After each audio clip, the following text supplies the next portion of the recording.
Now the Prophet, through his amazing akhlaq, he was truly loved by everyone. One hadith from Anas ibn Malik, who was a companion of the Prophet, and he served the Prophet for a number of years. He says, لَمْ يَكُنْ شَخْصٌ أَحَبُّ إِلَيْهِمْ مِنْ رَسُولِ اللَّهِ. The companions, there wasn't a person dearer to them, more beloved to them than the Prophet sallallahu alaihi wasallam. وَكَانُوا إِذَا رَأَوْهُ لَمْ يَقُومُوا إِلَيْهِ لِمَا يَعْرِفُونَ مِنْ كَرَاهِيَّتِهِ لِذَلِكَ. And when the Prophet would come, they wanted to stand up to respect him. You know how someone important comes, everyone stands up? Anas says the companions avoided doing that because they knew the Prophet did not like that.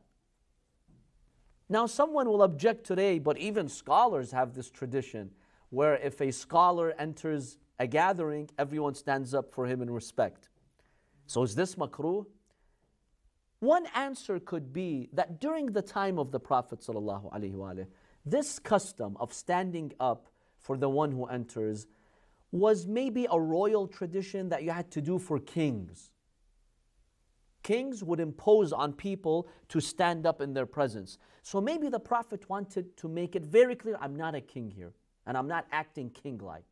I'm just a humble servant of Allah. So maybe the Prophet wanted to combat that tradition of forcing people to respect you just because you're wealthy, just because you're powerful. That could be the case. Or there were maybe some pagan elements to it. The Prophet wanted to avoid that. So Anas ibn Malik, he says, he was really the closest one to us. We loved him the most. That's not true for a lot of political leaders.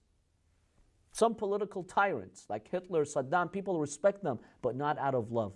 Out of what do they respect them? Out of fear.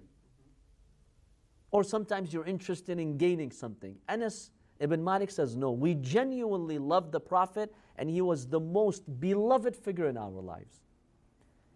And the Prophet achieved that through his akhlaq, through his impeccable akhlaq.